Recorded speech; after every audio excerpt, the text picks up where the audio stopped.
여러분한테 한번 여쭤볼게요. 이런 질문 들어보고 시작을 하죠. 지금까지 쭉 살아오시면서 여태 들었던 말 중에, 여태 여러분이 들으셨던 말 중에 정말 가장 듣기 좋았던 말, 정말 듣고 나서 너무 행복했던 말, 혹시 그런 말 있으세요? 감사합니다. 이렇게 합이 맞아야지. 여튼 너무 감사해요. 한번 잘 생각해 보시길 바래요. 진짜 그 말을 듣고 나서 너무 기분이 좋아가지고 아직도 내가 그걸 기억하고 있다고 토시 하나 안 빼먹고 내가 다 기억한다 싶을 정도로 정말 듣고 나서 평생 가도 기억에 남을 정도로 좋았다 싶었던 그런 말 혹시 있으신가요? 이러실 줄 알았어요. 반응들이 좀 거시기 하실 줄 알았습니다.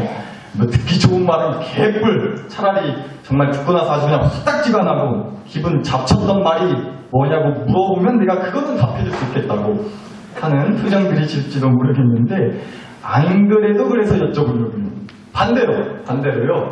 여태까지 쭉 살아오시면서 진짜 듣고 나서 속된 말로다가 진짜 기분이 먹같고 아직까지도 정말 내 가슴에 못처럼 박혀가지고 정말 나한테 큰 상처가 되는 그런 아주 듣기 싫었던 말 듣고 나서 너무 화가 나가지고 아직도 잊혀지지 않는 평생의 상처로 남는 그런 말은 또 없으신가요? 한번 잘 생각해보세요. 한번 생각해보세요. 어떤 말이 있었어요?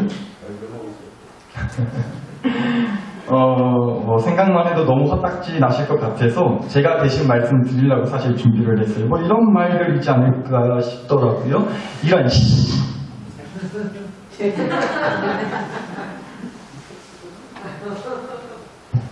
설교 시간, 예배 시간 이거 감안해가지고 입모양으로만 어찌 흉내를 좀 냈습니다. 욕한 거 아니에요? 네. 근데 뭐 대충 어떤 말들인지는 아셨을 것도 같아요.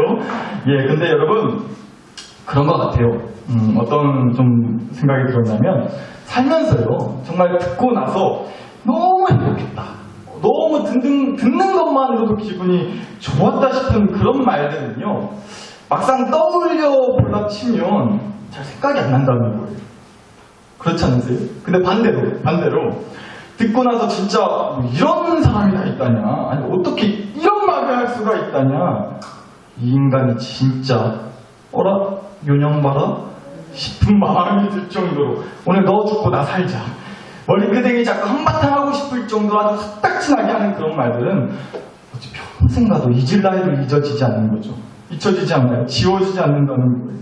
진짜 못처럼 확 박혀가지고 계속해서 내 마음에 쓰라린 상처를 주는 그런 말들은 어째 그렇게도 잊혀지지가 않는지 좀 그렇지 않으실까 싶더라고요. 또 특히나 그런 말을, 내 가슴에 그렇게 대못을 박는 그런 말을 다른 누구도 아니고 누구보다 가깝다고 하는 내 가족이 했다면, 내 부모가, 내 자식이, 내 남편이, 내 아내가, 내 형제, 내 자매가 그런 말을 했다면 아마 그 상처는 더 오래 가지 않을까 싶더라고요. 그 말 하나 때문에 남보다 못한 평생 왼수지감이 되기도 하는 거죠. 그 마음이 도저히 회복이 안 돼가지고 용서가 안 되는 거예요. 그 말 하나 때문에.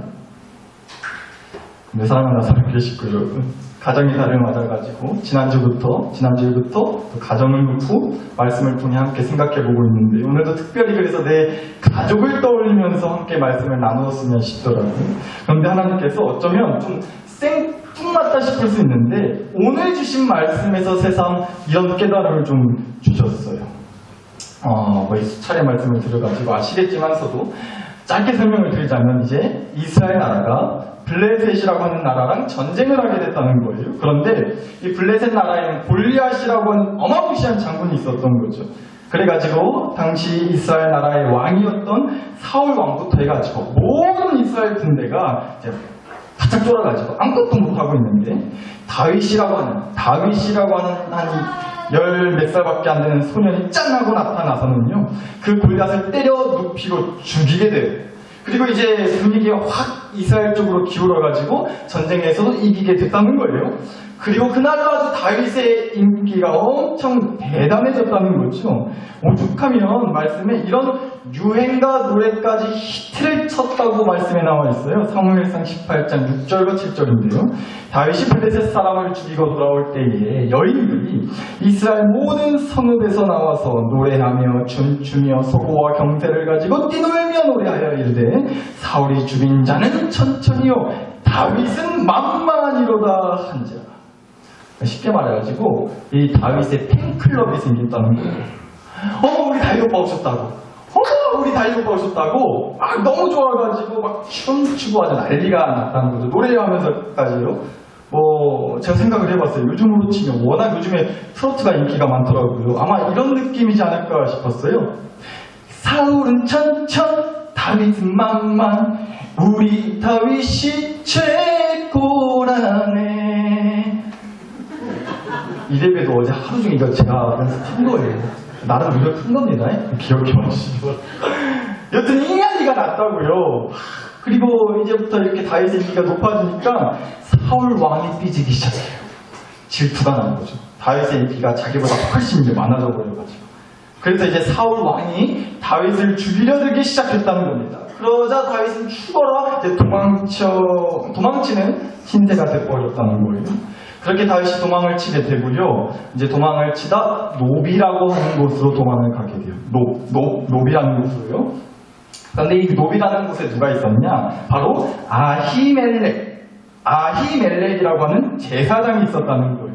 제사장은요, 그 당시 이제 하나님께 제사를 드릴 때 제사를 인도했던 사람을 말해요. 그리고 이 말은 다시 말하자면 그 노비라는 곳에 성막이 있었단 말이기도 하죠. 성막은 쉽게 말해서 하나님께 제사를 드릴 수 있는 장소였기 때문에 그래요. 그러니까 정확하게 말하자면 똑같은 거라고 말할 수는 없겠지만 비슷한 느낌으로 좀 예를 들어 말씀을 드리자면 우리 중고등부 학생쯤 되는 어린 그런 학생이 되게 안 좋은 상황에 빠졌는데 도망치다가 교회로 도망쳐 온 것 같은 그런 상황이었다는 거죠. 근데 여기서 다윗이 정말 말도 안 되는 부탁을 제사장 아히멜렉에게 하게 돼요. 그게 이제 21장 3절에 나오는데요. 읽어드리죠. 당신의 수중에 무엇이 있나이까? 떡 5덩이나 무엇이나 있는 대로 내 손에 주소서. 쉽게 말해서 배고파 죽겠으니까 뭐라도 먹을 거 있으면 좀 달라고 했다는 거예요. 사실 염치 없는 부탁이죠. 대뜸 쳐들어와서는 먹을 거 내놓으라니요. 맡겨놨냐고요. 아는 사람네 집이 지금 아니에요. 무슨 동네 빵집, 식당 간 거 아니라고요. 하나님께 제사를 드리는 성막이었단 말이에요. 그러니까 이런 거죠. 교회 와서 갑자기 저한테 밥 좀 사달라고 했다는 거예요. 물론 저는 그러면 사드립니다. 지난번에 이제 짜장면, 짬뽕 둘 중 하나 고르시라고 친절하게 사진까지 보여드리면서 누구라도 말씀만 하시면 탕수육까지 얹어가지고 사드리겠다고 말씀을 드렸는데 한 번도 말씀을 아직 안 주셨어요. 혹시 지금이라도 계신가요? 계신 분은 하나 둘 셋 하기 전에 아멘 해주세요. 하나 둘 셋. 없으시구나? 네, 알겠습니다. 그 전에 누가 아멘 할까봐. 아니 진짜로 근데 언제든지 말씀만 주시면 사드리겠습니다. 근데 그건 그렇고 다윗의 이 부탁이요. 정말 제가 앞서도 말씀을 드렸지만 특히나 말도 안 되는 어이없는 부탁이었다고 말씀을 드리는 이유가 있어요. 사실 다윗도 알았을 거란 말이에요. 당시 이 성막에 있는 음식은 아무나 함부로 먹을 수 없고요. 그래서 막 달라고 해서도 안 되는 곳이었다는 걸 다윗도 분명 알고 있었을 거란 말이죠. 왜냐하면 그 모든 음식이 하나님께 바쳐지는 거였고요. 그래서 하나님이 어떻게 하라고 그 음식들을 미리 다 정해 놓으셨단 말이에요. 말씀을 좀 보실게요. 출애굽기 25장 8절과 9절입니다. 여호와께서 모세에게 말씀하여 이르시되 내가 그들 중에 거할 성소를 그들이 나를 위하여 짓되 무릇 내가 너에게 보이는 모양대로 장막을 짓고, 그러니까 성막을 말하는 겁니다. 말씀하시는 거예요. 그 성막을 짓고 기구들도 그 모양을 따라 지을지니라. 그리고요 상 위에 진설병을 두어 항상 내 앞에 있게 할지니라 라고 분명 하나님이 모세를 통해 이스라엘 백성들에게 말씀하셨다는 거죠. 그리고 여기서 진설병이라는 것은 무슨 병을 말하는 게 아니고요. 무슨 유리병 같은 걸 말하는 게 아니라 쉽게 말해 떡을 말하는 거예요. 떡. 먹는 떡 말이죠. 그 떡을 말한다는 겁니다. 진설병이. 그리고 레위기 24장에 있는 말씀을 또 함께 보시면 안식일마다 이 떡을, 이 진설병 떡을 여호와 앞에 항상 진설할지니 이 떡은 아론과 그의 자손에게 제사장 집안을 말하는 거예요. 그러니까 제사장들에게 돌리고 그것을 거룩한 곳에서 먹을지니라고 분명히 못 박아 말씀해 두셨어요. 그러니까 이 진설병이라고 하는 이 떡을 이제 성막에서 이제 하나님께 바치게 되는데 당연히 그러니까 하나님께 바쳐지는 음식이었고요. 특별히 안식일마다 하나님께 바치라고 하셨고 그 전통이 이어져 내려왔단 말이에요. 참고로 안식일은요, 금요일, 지금으로 치면 금요일 해 지고 나서부터 토요일 해 질 때까지를 말해요. 금요일 해 지고 나서부터 토요일 해 질 때까지를 안식일이라고 합니다. 여튼 그렇게 일주일 중 하루 날을 정해가지고 매 주말 새떡 진설병을 만들어서 하나님께 바쳐야만 했다고요. 그렇게 바쳐지는 떡이 진설병이었어요. 그리고 나서 이제 일주일이 지나가지고 그 다음 주 안식일 또 돌아오면 그 전주에 바쳐져서 일주일 동안 성막에 바쳐져 있었던 그 진설병 떡은요, 그냥 버리는 게 아니고 아론과 자식들, 아까 말씀 보셨죠? 그러니까 제사장으로 세움 받은 사람들이 먹으라고, 그 사람들만 먹을 수 있다고 하나님이 정해 놓으셨단 말이에요. 그러니까 다윗같이 제사장이 아니었던 사람이 함부로 먹을 수 있는 그런 음식이 결코 아니었단 말이죠. 그런데 분명 다윗도 이스라엘 사람으로서 이 하나님의 법을 어려서부터 배워왔고 그래서 당연히 알고 있었을 텐데 대뜸 성막에 찾아와서는 먹을 거 내놓으라고 하는 이런 어이없는 부탁을 했다는 거죠. 그러니까 뭐겠어요? 그만큼 배가 고팠다는 거예요. 그것도 겁나게 배가 고팠다는 거죠. 사울 왕을 피해가지고 도망치는 와중에 있었으니까 어디 먹을 게 충분했겠냐고. 너무 배가 고팠겠죠. 오죽하면 먹으면 안 되는 음식인 줄 뻔히 아는 그 진설병이라고 하는 떡이라도 있으면 내놓으라고 했겠냐고. 그만큼 겁나게 배가 고팠던 것 같아요. 그런데 여러분, 더 놀라운 건요, 이 아히멜렉이라고 하는 제사장이 이렇게 했다는 거예요. 그게 오늘 주신 말씀이죠. 6절 다시 봅니다. 제사장이 그 거룩한 떡을 주었어요. 거기는 진설병 곧 여호와 앞에서 울려낸 떡밖에 없었습니다. 그러니까 하나님께 바쳐진 그 진설병 떡을 다윗에게 줬다 안 줬다? 줬다는 거예요. 진짜로 다윗한테 먹으라고 떡을 줬다는 겁니다. 하나님 앞에 드려지는 떡이었고 하나님이 그래서 제사장이라고 하는 사람만 먹으라고 분명히 말씀하셨는데 그 하나님의 말씀을 누구보다 잘 알고 있었을 다윗도 더 잘 알고 있었을, 철저히 지키며 살았을 제사장이요, 그 하나님의 말씀을 어기고 그 떡을 실제로 먹으라고 줬다는 겁니다. 그러니까 오늘 주신 말씀을 보면요, 가만 놓고 보면 진짜 하나님이 보실 때는 겁나게 불편한 말씀이라고요. 누구 하나 하나님 말씀을 지키는 사람이 없어요. 달라고 부탁하는 다윗이나 부탁한다고 주는 제사장이나 하나님 보시기에 불편하지 않겠냐는 거예요.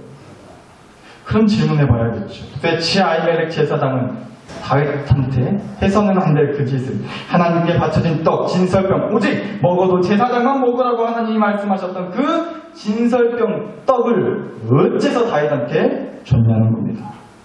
말씀 듣고 보니까요, 그 이유를 한 가지 정도 한번 일단은 짐작해 볼 수가 있겠더라고요. 시작하는 21장 1절을 좀 보시면 다윗이 노베 가서 제사장 아히멜렉에게 이르니 아히멜렉이 떨면서 다윗을 영접했다고 나와요. 떨면서 영접했다고요? 이 아히멜렉 제사장이 다윗이 오니까 막 부들부들 떨면서 영접을 했다는 거예요. 왜 그랬을까요? 이어지는 21장 9절을 또 보시면 제사장이 이르되 네가 엘라 골짜기에서 죽인 블레셋 사람 골리앗의 칼이 보자기에 쌓여 있으니 네가 그것을 가지려거든 가지라 이렇게 말을 해줘요. 다윗이 가만 보면 참 뻔뻔합니다. 먹을 거 달래서 먹을 거 받고 나서요, 무기도 달라고 했어요. 무기도 달라고 했단 말이에요. 그랬더니 제사장 아히멜렉이 하는 말이 이랬다는 거예요. 마침 여기에 이전에 다윗 당신이 골리앗 때려 죽이고 얻어냈던 그 골리앗의 칼이 마침 여기에 보관되어 있다고, 그거 가져가라. 이렇게 지금 얘기를 한 거예요. 그러니까 뭐겠어요? 왜 아히멜렉 제사장이 다윗을 보고 떨며 영접했을까요? 이런 거 아닐까요? 야, 이 사람이 그 말로만 듣던 다윗이었구나. 그 무시무시한 골리앗을 때려 눕히고 말로만 듣던 사울은 천천, 다윗은 만만. 그 유행가 노래의 주인공, 그 사람이 바로 이 다윗이구나. 마침 우리가 보관하고 있던 이 골리앗의 칼을 얻어낸 이스라엘의 영웅, 우리 민족의 영웅, 이 사람이 바로 그 다윗이구나. 그래서 그런 다윗을 보고 떨리는 마음이 영접했다는 것 같아요. 그런 다윗이니까 뭐라도 먹을 거 달라면 줘야죠. 무기 달라면 줄 수밖에요. 제사장 아히멜렉은 하나님의 말씀을 어기면서까지 성막에 하나님께 바쳐졌고 오직 제사장만 먹을 수 있었던 진설병 떡을 그래서 다윗한테 먹으라고 줬던 것 같기도 해요. 그렇든 저렇든 그러나 분명히 말할 수 있는 건 잘못한 건 잘못했다는 거예요. 제사장 아히멜렉이 하나님의 말씀을 어긴 건 맞으니까. 그런데 여러분, 사랑하는 나사렛 식구 여러분, 저는 오늘 바로 여기서 함께 나누고 싶은 깨달음이 있었습니다. 그 깨달음이 뭐냐? 바로 교회는 그런 곳이어야 한다는 거예요. 또 하나님을 믿는다고 하는 어른은 그래야 한다는 겁니다. 하나님의 사랑을 먼저 경험한 사람이라면 그래야 하겠다는 거예요. 갑자기 이건 또 뭔 소리냐? 신약 성경으로 넘어오셔가지고 마태복음 12장에 있는 말씀들을 좀 보죠. 마태복음 12장 1절과 2절 읽어드립니다. 예수께서 안식일에 밀밭 사이로 가실세 제자들이 시장을 배고파서 이삭을 잘라 먹으니 바리새인들이 보고 예수께 말하되 보시오 당신의 제자들이 안식일에 하지 못할 일을 하나이다 라고 된통 뭐라 했다는 거예요. 예수님한테 제자들이랑. 예수님의 제자들이 안식일 날 길을 가고 있는데 제자들이 너무나 배가 고팠나 봐요. 배가 고파가지고 마침 밭에 있는 이삭을 잘라 먹었다는 거예요. 근데 그걸 또 기가 막히게 예수님을 아주 꼴보기 싫어했던 무리가 바리새인들이 그런 사람들이 어째 당신의 제자들은 안식일에 이삭 자르는 일을 할 수가 있다요? 라고 뭐라 했다는 거죠. 여기서 잠깐 레위기 23장 3절을 좀 보실게요. 엿새 동안은 일할 것이요 일곱째 날은 안식일이니 너희는 아무 일도 하지 말라는 말씀이 있어요. 구약 말씀에 분명히 하나님께서 안식일에는 아무 일도 하지 말라고 하셨다는 그런 말씀이 있다는 거예요. 그런데 어째 예수 당신의 제자들은 이삭 자르는 일을 할 수가 있냐고. 그것도 잊으니까 이 레위기 말씀을 가지고서 예수님께 그렇게 시비를 걸었다는 거죠. 그런데요, 그러자 우리 예수님이 뭐라고 대꾸를 하셨냐? 다시 마태복음 12장으로 돌아오셔서 3절과 4절을 보시면요, 예수께서 이르시되 다윗이 자기와 그 함께한 자들이 시장할 때 역시나 배고플 때에 한 일을 너네가 읽지 못하였느냐? 그가 하나님의 전에 들어가서 제사장 외에는 자기나 그 함께한 자들이 먹어서는 안 되는 진설병을 먹지 아니하였느냐? 바로 이때 예수님께서요, 우리가 지금 설교 시작부터 앞서 함께 살펴봤던 그 사무엘상 21장의 그 사건, 제사장 아히멜렉이 다윗에게 진설병 떡을 줬고 다윗이 받아 먹었던 그 사건을 지금 예수님이 얘기하셨다는 겁니다. 아니, 다윗의 후손이라고 자랑 떠는 니네도 이 얘기 알지 않느냐? 우리 조상 중에 다윗도 하나님의 말씀을 어긴 적 있네? 가만 보니까 하나님께 바쳐줬고 제사장만 먹을 수 있었던 그 진설병 떡을 다윗도 잘만 먹지 않았느냐? 근데 우리도 배고파하는 자들에게 먹을 수 있도록 해줄 수 있지. 그게 뭐 어쨌다는 거냐? 이러셨다는 거죠. 그리고 이었어요. 예수님이 하신 대답의 핵심은 바로 이거였다고 하는 말씀을 하십니다. 이어지는 마태복음 12장 7절인데요. 나는 자비를 원하고 제사를 원하지 아니하노라고 말씀하셨습니다. 나는 자비를 원하지 제사를 원하는 게 아니다. 예수님이 하신 말씀입니다. 그러니까 뭐겠어요? 예수님이 진짜 원하고 바라시는 것은 하나님의 말씀을 철저히 지켜가지고 제사도 드리고 이것도 했습니다. 저것도 했습니다.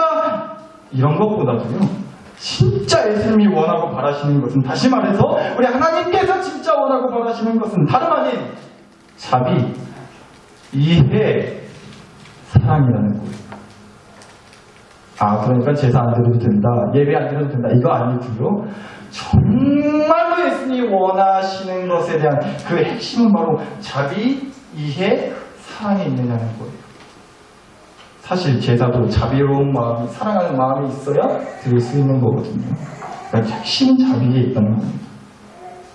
따라서 저는요, 오늘 주신 말씀에서 아히멜렉 제사장이 하나님의 말씀을 어기면서까지 다윗에게는 져서는 안 될 그 떡을 진성한 떡을 줬던 게요. 단순히 당시에 다윗이 영웅 대접받던 인기 많던 사람이었기 때문만이 아니라 분명 제사장 아히멜렉에게는 배고픔에 굶주려 있는 한 사람을 그냥 모른 척할 수 없었던 자비의 사랑이 있었기 때문이었다고 보여지더라고요.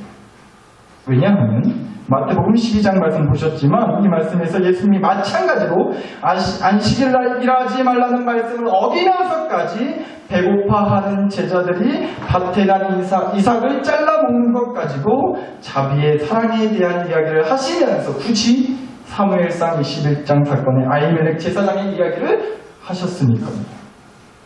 그러니까 이 두 이야기에 흐르고 있는 핵심이 되는 공통점은 바로 자비의 사랑이 있느냐는 거예요. 굶주림이라는, 배고픔이라는 문제에 놓인 사람에게 베풀 줄 아는 자비가 있느냐는 겁니다. 더 넓게 말하자면 무언가 도움이 필요하고 자비와 사랑이 필요한 자에게 베풀 도움의 그 자비와 사랑이 있느냐고 물으신다고요. 따라서 말씀을 드리는 겁니다. 하나님이 주인 되시는 성막에서 제사장 아히멜렉이 다윗의 그 배고픔이라는 문제를 해결하기 위해 말씀에 어긋나는 줄 알면서도 자비와 사랑으로 떡을 내줬던 것처럼 안식일날 일하지 말라는 하나님 말씀에 어긋나는 줄 알면서도 마찬가지로 예수님께서 제자들에게 먹을 것을 먹도록 해주신 자비의 사랑을 보여주셨던 것처럼 주님이 머리 된다고 하는 교회라고 한다면 그 주님을 믿는다고 하는 어른이라면 그 주님을 따르겠다고 하는 나라면 기꺼이 그 주님의 자비의 사랑을 보여줄 수 있어야 한다는 겁니다. 여러분, 지난주에 설교 제목이 가방이냐 보자기냐였어요. 가방은 가방 모양이 있어서 가방 모양대로만 물건을 집어넣을 수 있다 했죠. 그 가방에 넣기 위해서 물건을 때로는 쑤셔 넣느라 망가뜨릴 수도 있고 잘라낼 수도 있고 조각낼 수도 있어요. 가방 모양이라는 한계가 있으니까 그 가방 모양에 맞춰서 물건을 넣어야 됩니다. 그런데 보자기는 딱히 모양이 없다는 거죠. 그래서 그 안에 뭘 담으려고 물건을 막 쑤셔 넣고 잘라내고 이러지 않고요. 물건 모양 그대로 보자기로 싸매일 수 있다고 말씀드렸어요. 그래서 보자기에는 못 담을 게 없다고요. 그런데 그러기 위해서는 무엇보다 필요한 게 바로 자비의 사랑이겠다는 겁니다. 자비의 사랑이 없으면요, 온갖 규칙과 원칙을 내세우면서 절대 싸매줄 수 없는 거예요. 배고파하는데 온갖 이유를 들먹거리면서 먹을 거 하나 내주지를 않는다고요. 도움이 필요한데, 관심이 필요한데, 기도가 필요한데 따지러들기부터 하고 뭐라도 하나 꼬투리 잡기부터 하려고 해서 도움도, 관심도, 기도도 해주지 않는 거예요. 보자기로 절대 싸매주지 못합니다. 심지어 내 가족한테마저도. 이제 말씀을 마치겠습니다. 매주마다 영상 보여드려서 죄송한데 이건 꼭 보여드려야 되겠어요. 8살부터 14살 된 어린 학생들, 아이들한테 제가 설교 시작 때 드렸던 그 질문, 비슷한 질문을 했어요. 알고 있는 나쁜 말이 뭐가 있냐고, 알고 있는 좋은 말이 뭐가 있냐고 어린 학생들, 아이들한테 물었더니 이렇게 대답을 하더라고요. 그 영상 짧은데요, 잠깐이지만 함께 보고 설교 마무리하도록 하겠습니다.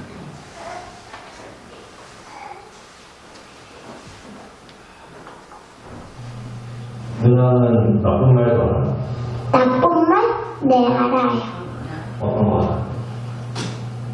다 아는데. 보여줄 수 있어?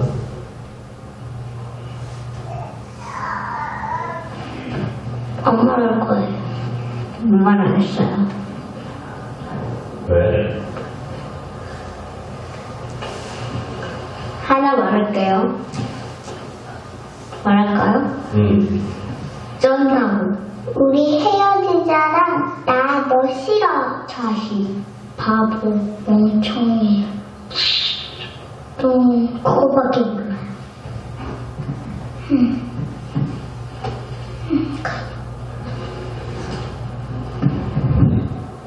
진우가 아는 나쁜 말?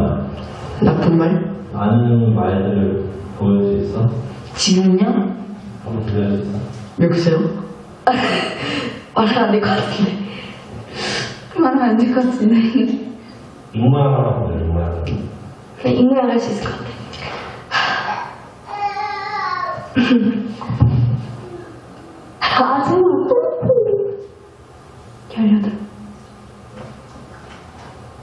18. 빨이나 정신 비읍 시읍 정신 새끼 정신도 있고 지을 아스팔트 립 영상을 갈아버리기를 저는 못할 것 같아요. 더 많은데 말하면 안 될 것 같아가지고 왜 말하면 안 될 것 같아? 남에게 상처를 주는 말이고 또 보기에도 안 좋으니까 그 말하고 나면 좀 죄책감이 들 것 같고 내가 어떻게 이런 말을 할 수 있지? 나도 참 신기한 애다 하면서 무서워져가지고 그런 말은 어디서 배웠어? 학교에서 애들이 욕 진짜 많이 해요. 친구들이 말해서 그런 것 같아요. 어디서 배웠어? 그냥 사촌 마트 같은 데서 어떤 사람이 욕하는 거 봤어요. 그런 욕을 들으면 기분이 어때? 기분이 나빠요. 슬프고 기분 나쁘고 경찰에 신고하고 싶어요. 원래 사이좋게 지내야 하잖아요. 세상에 욕이란 게 없었으면 좋겠어요. 세상에는 나쁜 게 없었으면 좋겠어요. 그러면은 그나마 아는 예쁜 말. 예쁜 말은 많아요. 우리 같이 가위바위보 하자랑 너 진짜 예쁘다. 너 귀엽다. 나랑 놀자. 사랑해. 사랑해. 행복해. 고마워. 고마워. 사랑해. 고마워. 나 도와줘서 고마워. 착하다, 예쁘다, 사랑스럽다. 사랑스럽다. 너는 할 수 있어. 걱정 마. 넌 할 수 있어? 잘했어? 우리 아들 하면서 되게 그때가 되게 좋더라고요. 사랑해. 상상하니까 좋아. 네? 상상하니까 좋아. 네.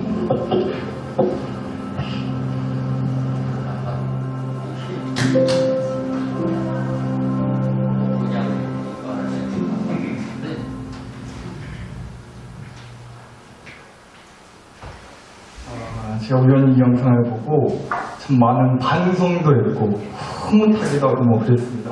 좀 충격받았어요. 아까 어떤 학생은 뭐 나쁜 말 아냐고 물어보니까 아스팔트에 이 연산을 가고 이런 말 정말 네 어른들이 깊은 반성을 해야 될 것 같습니다. 네, 제가 이 영상을 보면서 저는 좀 이렇게 좀 받아들여지더라고요. 뭐 아이들이 말하는 나쁜 말, 또 예쁜 말, 좋은 말 하는데 나쁜 말은 이런 공통점이 있는 것 같아요. 그러니까 하나같이 내 기분에 따라서 하는 말이에요. 뭔 말, 뭔 심, 아무튼 이런 욕들이 내 기분에 따라 하는 말들이 많은 거죠. 그러니까 다시 말해서 내가 중심이 되는 거예요. 내 기분에 따라 하는 말이니까. 그래서 내가 중심이 되는 경우가 많아요. 그런데 반대로 예쁜 말, 좋은 말은요, 보통 이런 것 같아요. 이런 공통점이 있는 것 같아요. 내 중심이 아니라 이 말을 듣는 상대방이 중심이 된다는 거예요. 내 기분에 따라서 하는 말이 아니라 상대방 기분을 생각해서 하는 말이에요. 그래서 이런 말들이 있었죠. 너 진짜 예쁘다. 고마워. 착하다. 예쁘다. 너는 할 수 있어. 걱정 마. 그리고요, 잘했어, 우리 아들. 하나만 더요. 사랑해. 저는 이 아이의 8살 이 남자의 이 표정을 잊을 수가 없을 것 같아요. 상상만 해도 좋대요. 사랑이라는 이 세 글자를 떠올리기만 해도 이렇게 좋은 거예요. 이 표정을 제가 감히 흉내낼 수가 없겠더라고요, 연습을 했는데. 사랑 나서롭게 식구 여러분, 그래서 말씀드리고 싶었어요. 물론 우리가 어떻게 완벽할 수가 있겠어요. 저도 그렇지 못하기 때문에 감히 여러분한테 말씀드릴 수가 없죠. 때로는 내 기분 따라 말을 내뱉게 되기도 하죠. 어찌 맨날 자비롭고 사랑 충만할 수 있겠어요. 더러는 내 기분치에 내 기분 따라 내가 중심이 돼서 사실 많은 경우에 험한 말을 그래서 내뱉게 되기도 하는 거죠. 대신 이제부터라도 줄여갔으면 좋겠다는 말씀을 드리고 싶었어요. 서서히 조금씩 한번 바꿔갔으면 좋겠다는 말씀을 드리고 싶어요. 근데 그마저도 안 되실 것 같으세요? 자신 없으시다고요? 그러실 수 있다고 충분히 이해를 합니다. 그래서 대신 꼭 기억하실 수 있기를 바랍니다. 듣기 좋은 말은, 예쁜 말은, 우리 아이들이 생각하는 그 좋은 말은요, 상대방 중심인 말이에요. 그러고 보니까요, 하나님이 우리에게 해주신 말들이 다 그래요. 하나님 중심이 아니라 듣는 우리 중심이라고요. 그래서 너무나 감사한 거죠. 그래서 너무 은혜가 되는 거예요. 그래서 위로가 되더라고요. 그래서 마음의 평안이 돼요. 하나님 말씀. 내 중심이라서.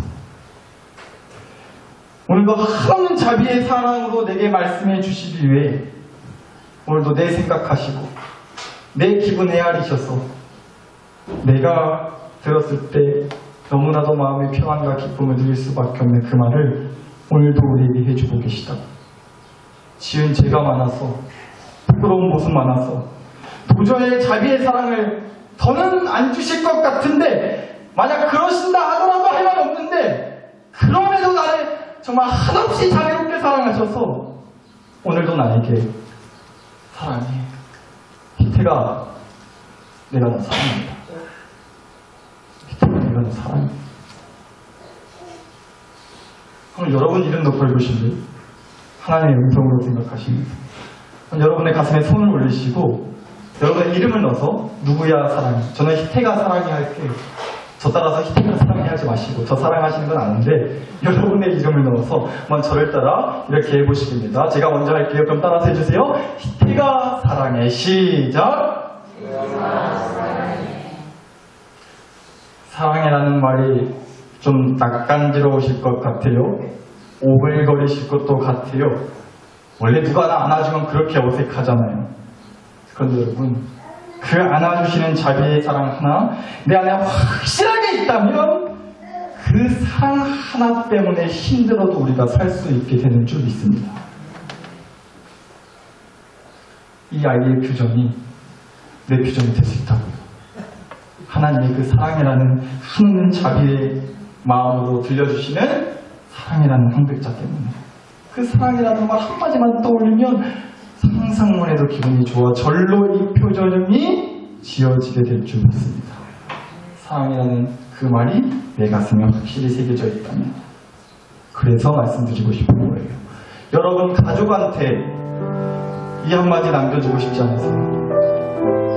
자비의 마음으로 사랑의 한마디 해줘서 여러분 가정의 표정을 이렇게 바꾸고 싶지 않으십니까? 오늘 이 시간 그럴 수 있게 해달라고 우리가 함께 기도했으면 좋겠습니다.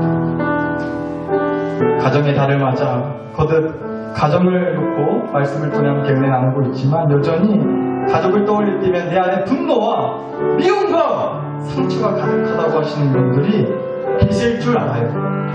어느 누구라고 안 그러겠어요. 가족한테 받은 상처, 가족한테 들었던 그 모든 말들 평생 가도 지워지지 않아서 여전히 내 가슴에 대문처럼 박혀서 가족이 아닌 맹수로 그렇게 살아가시는 분들이 계실 줄 압니다.